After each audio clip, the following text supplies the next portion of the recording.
99व्या अखिल भारतीय मराठी साहित्य संमेलनाचे कार्याध्यक्ष विनोद कुलकर्णी आपल्यासोबत आहेत. सर, कार्यक्रमाची मोठी तयारी कालपासूनच आपण बघत आहात आणि आज मुख्यमंत्री या कार्यक्रमासाठी आवर्जून येत आहेत. काय सांगाल? मुख्यमंत्री साहेब 11 वाजेपर्यंत साताऱ्यात पोहोचत आहेत आणि मुख्यमंत्र्यांच्या उपस्थितीत एक भव्य उद्घाटन सोहळा शतकपूर्व साहित्य संमेलनाचा आपल्याला पाहायला मिळणार आहे.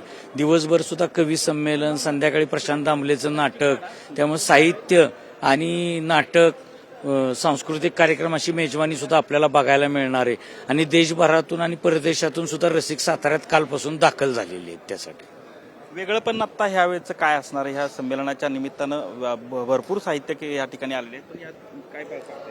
यामधलं वेगळेपण असं आहे की 10 पूर्वाध्यक्ष इथं बसणार आहेत. 10 पूर्वाध्यक्ष यापूर्वीच्या कुठल्याही साहित्य संमेलनाला पूर्वाध्यक्ष आलेले दिसलेले नाहीत, पण ह्या संमेलनाला 10च्या 10 मागचे जे संमेलनाध्यक्ष ते येणार आहेत आणि एकाच संमेलनात 10 संमेलनाध्यक्षांना भेटण्याचा योग रसिकांसाठी जुळून आलेला आहे. नक्कीच.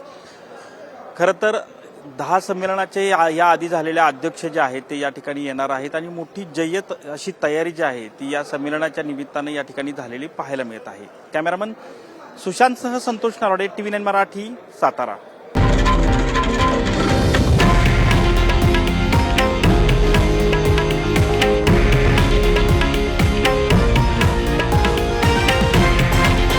हे आहे देशातील नंबर 1 न्यूज नेटवर्क आणि आपण पाहत आहात TV9 मराठी, एकमेव.